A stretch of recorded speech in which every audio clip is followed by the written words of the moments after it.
But here's where the story turns, because I had done one really brilliant thing in my life. I married well. I had met the funniest person I knew, and we hit it off, and we made each other laugh, and we still do. We did this morning on my way over here. She came from a home largely without stigma, where people told each other what they thought. She's from Chicago, you know how it is. They were loud and demonstrative, and the first time I had a fight with her, I thought, oh, well, I guess now we've broken up. And after the fight, she's like, so you want to go get some dinner? I'm like, what the hell just happened?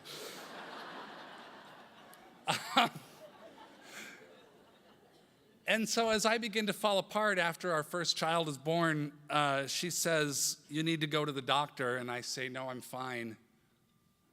I'm fine. And she said, well, if you don't care about yourself enough to do this, care about me and the baby, and go do this for us. So I do.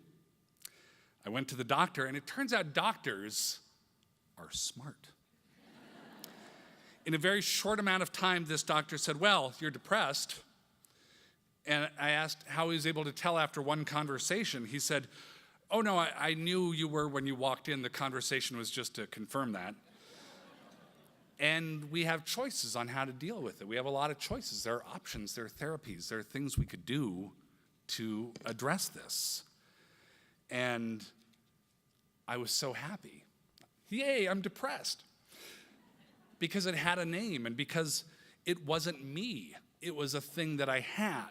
This was the difference between just steadily noticing stuff is missing from your house and having a description of the burglar in your neighborhood. So I did the right thing. I took my meds sporadically and blew off therapy appointments and acted like knowing the problem and treating the problem were the same thing. I turned up the radio, basically, instead of fixing the engine. That way you don't hear the clunking sound and the grinding sound and the sound of things breaking down. I'm sitting in my office in Seattle on April 4th, 2007, when my wife calls. And she tells me that my brother Rick had shot himself in the head down in San Diego, where he had lived for many years, in and out of homelessness, but seemingly sober and on the upswing for a while. Is he dead? I asked, with complete calm and shock. She said she didn't know, but I needed to get to the airport to meet my mom and my sister to fly down there. He was still alive last we heard. He's in the hospital. So I get to the off-site parking place and I drop off my car and I get on the shuttle to take me to the airport, very short trip. And it's raining out, it's gray, it's Seattle. And the driver says, where are you headed? And I say, well, San Diego. Oh, for pleasure or work? I'm like, well, I don't really know how to answer that question because it really doesn't seem to be either one. I just say it's a personal trip. And he says, oh, sunny San Diego. You're going to have a good time down there. And the poor guy doesn't know what he's walking into. And even though I don't know if my big brother, my idol, the guy who taught me how to drive, is still alive, and even though I didn't know he was at this desperate place in his mental health, I kind of smile because it's funny. I'm 100% as devastated as I would otherwise be, but it's funny because this driver, no, I say, I don't think I'll have much fun because I kind of want to see where this joke goes. Oh, he says, well, what are you going down for? And what are you going down? It's like watching a waiter with a tray full of cream pies and a roller skate. And stigma wants me to be quiet about it, but comedy won't let me.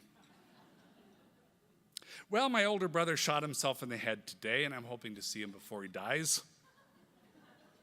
And I know that my brother would think that was really funny, the whole situation. And I feel bad for the shuttle driver, but it's really not on the top of my list of concerns at the moment. Sorry, future writers who will be subjected to a shuttle driver who is enormously taciturn for the rest of his life. Rick Moe died at the hospital later that night. His friends from the sobriety hotline where he'd volunteered for years were there. He was passionate about helping others, but he couldn't help himself. He had been in a spiraling depression that I never knew he had because he had told almost nobody about it. I'm told he had been to a doctor who urged him to get aggressive about his treatment, to check into a facility, to get some better meds. This was really serious, he was told. And Rick was ashamed of that and scared, and he felt like a failure. And he was killed by a gun, depression, and stigma.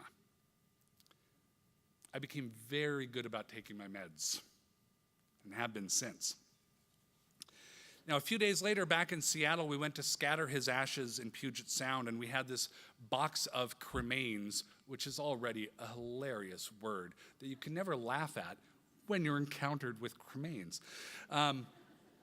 And my oldest sister, who's flown in for this, is carrying the box out of the car, and my mother, for some reason, says, "Oh, is it heavy?" And my sister says, "Well, he ain't heavy."